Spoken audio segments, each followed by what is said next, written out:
ಪ್ರಾಯಶಃ ನನಗೆ ಅನಿಸ್ತದೆ, ನೂರಾರು ಕಾರ್ಯಕ್ರಮಗಳಲ್ಲಿ ನಾವು ಭಾಗವಹಿಸ್ತೀವಿ.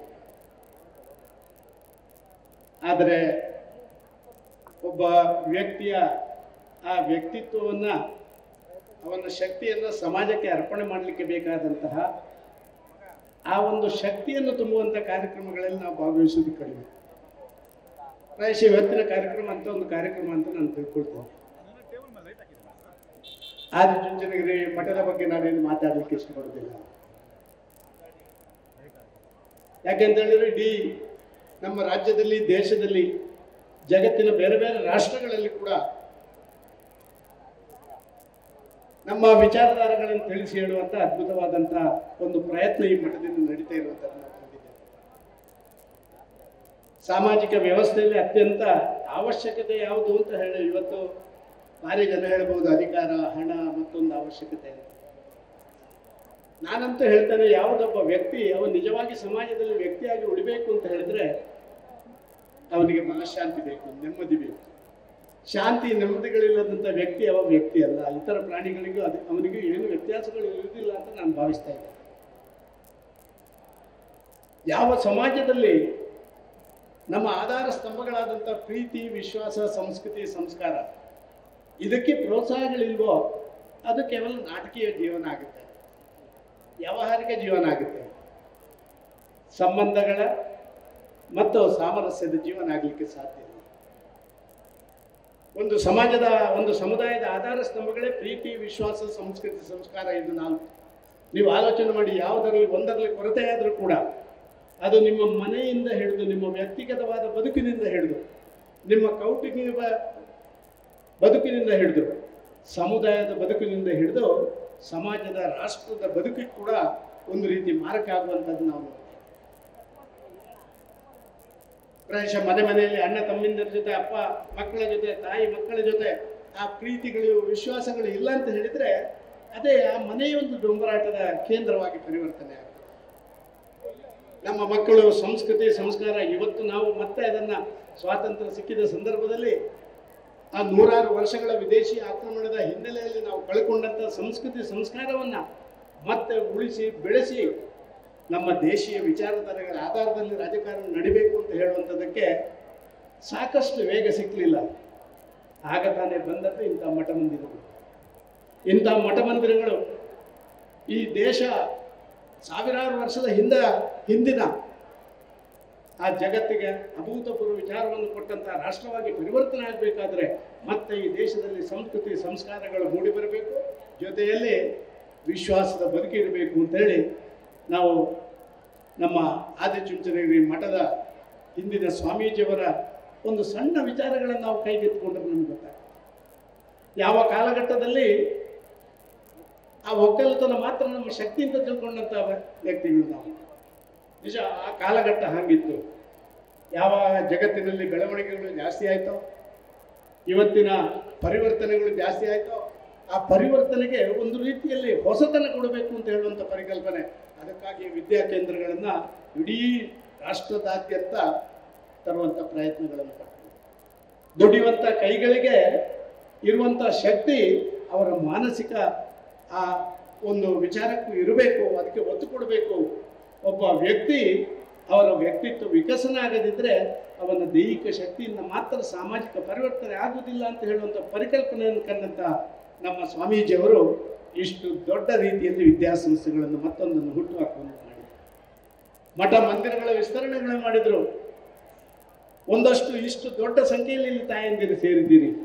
ಹೇಮಲತಕ್ಕನಿಗೆ ನಾನು ಅಭಿನಂದನೆ ಸಲ್ಲಿಸ್ತಾ ಇದ್ದೀನಿ. ಯಾಕೆಂತ ಹೇಳಿದ್ರೆ ಪ್ರಾಯಶಃ ಹೇಮಲಕ್ಕನಂತವರು ಈ ಭಾಗದಲ್ಲಿರುವಂಥ ಎಲ್ಲ ಮನೆಯ ತಾಯಂದಿರನ್ನು ನಾವೆಲ್ಲ ಒಂದು, ನಮ್ಮಲ್ಲಿ ಆ ಒಂದು ವಿಶ್ವಾಸದ ಕೊರತೆಯನ್ನು ನೀಗಿಸುವಂಥ ರೀತಿಯ ನಮ್ಮ ಕೆಲಸ ಕಾರ್ಯಗಳು ನಡೀಬೇಕು ಅಂತ ಹೇಳುವಂಥದ್ದನ್ನು ಮಾಡಿದ್ದನ್ನು ನಾನು ಕಳೆದ 10 ವರ್ಷದ ಲೋಕಸಭಾ ಸದಸ್ಯನಾಗಿದ್ದಾಗ ಕಂಡಿದ್ದೇನೆ.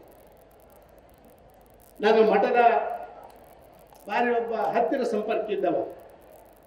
ನಾನು ಮುಖ್ಯಮಂತ್ರಿಯಾಗಿ ಪ್ರಮಾಣ ವಚನ ಸ್ವೀಕಾರ ಮಾಡಿದ ಮೇಲೆ ಪ್ರಥಮವಾಗಿ ನಾನು ನಮ್ಮ ಮಹಾಸ್ವಾಮಿಗಳು ಬಾಲಗಂಗಾಧರನ ಸ್ವಾಮೀಜಿಯವರ ಆಶೀರ್ವಾದ ಪಡ್ಕೊಳ್ಳಿಕ್ಕೆ ಹೋಗಿದ್ದೆ. ಸ್ವಾಮೀಜಿಯವರು ಎರಡು ಮಾತನ್ನು ಹೇಳಿದರು. ಎಂಥ ಅದ್ಭುತ ಮಾತು ಅಂತ ಹೇಳಿದರೆ, ಪ್ರಾಯಶಃ ಒಂದು ಆಡಳಿತ ಅದು ಅತ್ಯಂತ ಯಶಸ್ವಿ ಆಡಳಿತ ಆಗಲಿಕ್ಕೆ ಸಾಧ್ಯ ಅಂತ ಹೇಳುವಂಥ ಅವರ ಎರಡು ಮಾತುಗಳು ಸದಾ ಅಂದರೆ ಯಾವತ್ತೂ ಕೂಡ ಯಾವುದೇ ಒತ್ತಡಕ್ಕೆ ಬಲಿಯಾಗದೆ ಕೆಲಸ ಮಾಡುವಂಥ ಪ್ರಯತ್ನಗಳನ್ನು ಮಾಡಿ ನಿಮ್ಮ ಮನಸ್ಸಿಗೆ ಸರಿ ಅಂತ ಕಂಡ್ರೆ ಅದನ್ನು ಸಾಬೀತು ಮಾಡುವಲ್ಲಿವರೆಗೆ ನೀವು ವಿರಮಿಸಬಾರದು, ನೀವು ಮುಂದೆ ಹೋಗಬೇಕು ಅಂತ ಹೇಳುವಂಥ ಮಾತನ್ನು ಹೇಳಿ ನಾವೆಲ್ಲ ರಾಜಕಾರಣಿಗಳು, ನಾವು ಯಾವ್ಯಾವುದೋ ಒಂದು ಪಕ್ಷದಲ್ಲಿರುವಂಥ ನಾಯಕರುಗಳ ಒತ್ತಡಕ್ಕೆ ಮತ್ತೊಂದಕ್ಕೆ ಮಣಿದು ನಮ್ಮತನವನ್ನು ಬಿಟ್ಟು ನಾವು ರಾಜಕಾರಣ ಮಾಡುವಂಥ ವ್ಯವಸ್ಥೆಯಲ್ಲಿರುವಂಥ ಆ ಕಾಲಘಟ್ಟದಲ್ಲಿ ಸ್ವಾಮೀಜಿಯವರು ಹೇಳಿದರು, ಸರಿ ಅಂತ ಕಂಡ್ರೆ ಅಂತಃಕರಣ ಸಾಕ್ಷಿಯಾಗಿ ಇಂಥ ಕೆಲಸ ಅದು ಸಮಾಜಕ್ಕೆ ರಾಜ್ಯಕ್ಕೆ ಒಳ್ಳೆಯದಾಗ್ತದೆ ಅಂತ ಹೇಳಿದರೆ ಕಷ್ಟಪಟ್ಟು ಅದನ್ನು ಮುಂದುವರಿಸಬೇಕು.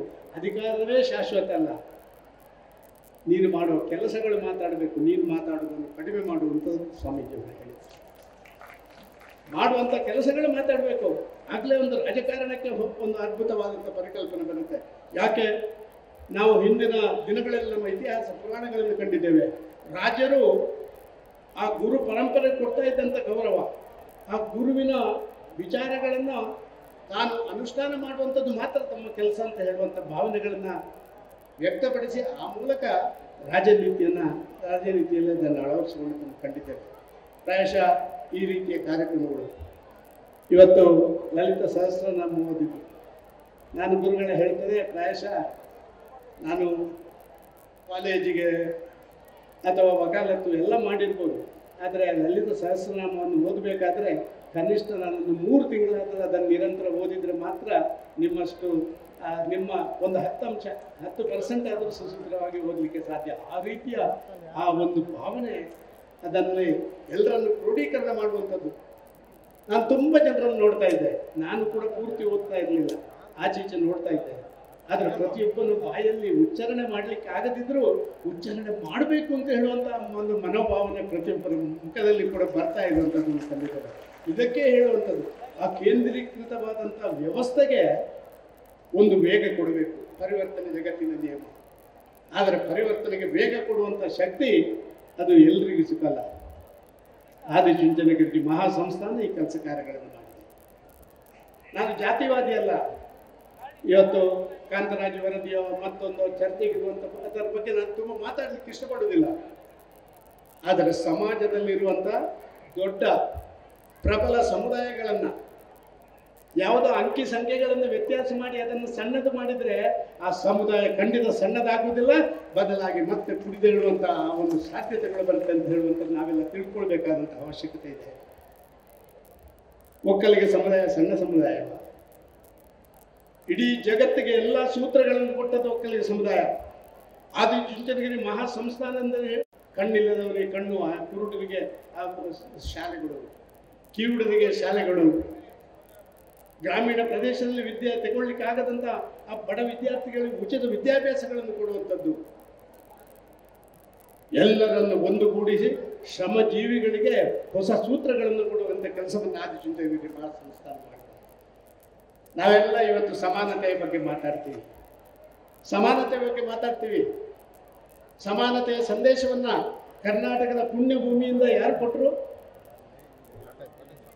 ರಾಷ್ಟ್ರಕವಿ ಕುವೆಂಪು ವಿಶ್ವ ಮಾನವನ ಸಂದೇಶವನ್ನು ಕೊಟ್ಟವ, ಅವ ಒಕ್ಕಲಿಗ ಸಮುದಾಯದವ ಜಗತ್ತಿಗೆ ಸಂದೇಶವನ್ನು ಸಾರಿದಂತ ನಾವು ಯಾರು ಖಂಡಿತವಾಗಿ ತಿಳ್ಕೊಳ್ಬೇಕು. ಇವತ್ತು ನಾವೆಲ್ಲ ರಾಜಕಾರಣಿಗಳು ಸ್ಮಾರ್ಟ್ ಸಿಟಿಯ ಬಗ್ಗೆ ಮತ್ತೊಂದರ ಬಗ್ಗೆ ಕಲ್ಪನೆ, ನಮ್ಮ ನಗರ ಹಾಗಿರಬೇಕು ಹೀಗಿರಬೇಕು, ಅದರಲ್ಲಿ ಉದ್ಯಾನವನಗಳಿರಬೇಕು, ಕೆರೆಗಳಿರಬೇಕು, ರಸ್ತೆಗಳಿರಬೇಕು, ದುಡಿಯುವ ಕೈಗಳಿಗೆ ಉದ್ಯೋಗ ಕೊಡುವಂಥದ್ದು ಇರಬೇಕು. ಸುಮಾರು 500 ವರ್ಷಗಳ ಹಿಂದೆ ಆ ಸ್ಮಾರ್ಟ್ ಸಿಟಿಯ ಪರಿಕಲ್ಪನೆ ಕೊಟ್ಟದ್ದು ನಮ್ಮ ಬೆಂಗಳೂರು ಕಟ್ಟಿದಂಥ ಕೆಂಪೇಗೌಡರು ಅಂತ ಹೇಳುವಂಥದ್ದು ನಾವು ಯಾರು ಮರಿಬಾರ್ದು. ಆ ಸಮುದಾಯದಿಂದ ಬಂದಂಥವ್ರು. ಸಮಾನತೆಯ ಸಂದೇಶ, ವಿದ್ಯಾ ಕ್ಷೇತ್ರಕ್ಕೆ ವಿದ್ಯಾದಾನದ ಸಂದೇಶ, ಆಡಳಿತ ಸೂತ್ರಗಳ ಸಂದೇಶ, ಇದನ್ನೆಲ್ಲ ಕೊಟ್ಟಂಥ ಅದ್ಭುತವಾದಂಥ ಒಂದು ಸಮಾಜ. ಆ ಸಮಾಜವನ್ನು ಯಾವುದೋ ಒಂದು ರೀತಿಯಲ್ಲಿ ಸಂಕುಚಿತಗೊಳಿಸ್ತೇವೆ ಅಂತ ಹೇಳಿ ಯಾರಾದರೂ ತಿಳ್ಕೊಂಡು ತಾತ್ಕಾಲಿಕವಾಗಿ ಕೂತಂಥ ಕುರ್ಚಿಯಿಂದ ಅಂಥ ಕೆಲಸ ಕಾರ್ಯಗಳನ್ನು ಮಾಡಿದರೆ ಅದರ ಫಲವನ್ನು ಅವರೇ ಉಂಟಾರೆ ಅಂತ ಹೇಳುವಂಥದ್ದನ್ನು ನಾವು ಮುಂದಿನ ದಿನಗಳಲ್ಲಿ ಖಂಡಿತ ಕಾಣ್ತೇವೆ ಅಂತ ಹೇಳಿ ನಾನು ಭಾವಿಸ್ತಾ ಇದ್ದೇನೆ. ನನಗೆ ತುಂಬ ಸಂತೋಷ ಆಗುತ್ತೆ. ಇಂಥ ಕಾರ್ಯಕ್ರಮಗಳಲ್ಲಿ ಒಂದಷ್ಟು ಹೊತ್ತು ಸ್ವಾಮೀಜಿಯವರ ಆ ಮಾತುಗಳನ್ನು ಕೇಳುವಂಥದ್ದು, ಅವರ ವಿಚಾರವನ್ನು ಮೈಗೂಡಿಸಿಕೊಳ್ಳುವಂಥದ್ದು. ಅದರಲ್ಲಿ ಒಂದು ಅಂಶ, ಯಾರಿಗೂ ಕೂಡ ಯಾರು ಏನು ಆಗಲಿಕ್ಕೆ ಸಾಧ್ಯ ಇಲ್ಲ. ನಾನು ಶಿವಾಜಿ ಮಹಾರಾಜ ಆಗಲಿಕ್ಕೆ ಸಾಧ್ಯ ಇಲ್ಲ, ನಾನು ವಿವೇಕಾನಂದ ಆಗಲಿಕ್ಕೆ ಸಾಧ್ಯ ಇಲ್ಲ, ಆದರೆ ನಾನು ಸದಾನಂದ ಆಗಲಿಕ್ಕೆ ಸಾಧ್ಯ. ಆದರೆ ಅದೆಲ್ಲವನ್ನು ಸೇರಿಸಿಕೊಂಡು ಸದಾನಂದ ಆದರೆ ಆಗಲೇ ನನ್ನ ವ್ಯಕ್ತಿತ್ವಕ್ಕೆ ಅರ್ಥಪೂರ್ಣ ವಿಚಾರ ಬರ್ತದೆ ಅಂತ ನಾನು ಭಾವಿಸ್ತಾ ಇದ್ದೇನೆ. ಇಂಥ ದೊಡ್ಡ ಕಾರ್ಯಕ್ರಮದಲ್ಲಿ ನಾವೆಲ್ಲ ಭಾಗವಹಿಸಿದ್ದೇವೆ. ನಮ್ಮ ಸ್ವಾಮೀಜಿಗಳು ನಮಗೆ ಕೊಟ್ಟಂಥ ವಿಚಾರವನ್ನು ಒಂದಷ್ಟು ಪಾಸ್ವಾನ್ ಮಾಡುವಂಥ ಕೆಲಸ ಕಾರ್ಯಗಳನ್ನು ಮಾಡೋಣ. ಎಲ್ಲವನ್ನ ಎಲ್ಲ ರೀತಿಯಲ್ಲಿ ಎಲ್ಲರಿಗೂ ಮಾಡಲಿಕ್ಕೆ ಆಗೋದಿಲ್ಲ, ಪಾಸ್ವಾನ್ ಮಾಡಲಿಕ್ಕೆ ತುಂಬ ಕಷ್ಟ ಆಗೋದಿಲ್ಲ. ಅದನ್ನು ಮಾಡುವಂಥ ಕೆಲಸ ಕಾರ್ಯಗಳನ್ನು ನಾವೆಲ್ಲ ಮಾಡೋಣ ಅಂತ ಮಾತ್ರ ಈ ಸಂದರ್ಭದಲ್ಲಿ ಹೇಳಿ, ಮತ್ತೊಮ್ಮೆ ಸ್ವಾಮೀಜಿಯವರಿಗೆ ನನ್ನ ಭಕ್ತಿಪೂರ್ವಕ ನಮನಗಳನ್ನು ಸಲ್ಲಿಸಿ ನಿಮಗೆಲ್ಲ ತಲೆತಗ್ಗಿಸಿ ವಂದಿಸಿ ಎಲ್ರಿಗೂ ಶುಭ ಹಾರೈಕೆ ಮಾಡಿ ನಾನು ಮಾತು ನಿಲ್ಲಿಸ್ತೇನೆ. ಜೈ ಹಿಂದ್, ಜೈ ಕರ್ನಾಟಕ. ನ್ಯೂಸ್ ಫಸ್ಟ್, ನಿರ್ಭೀತಿಯಿಂದ ನಿಮ್ಮ ಪರವಾಗಿ.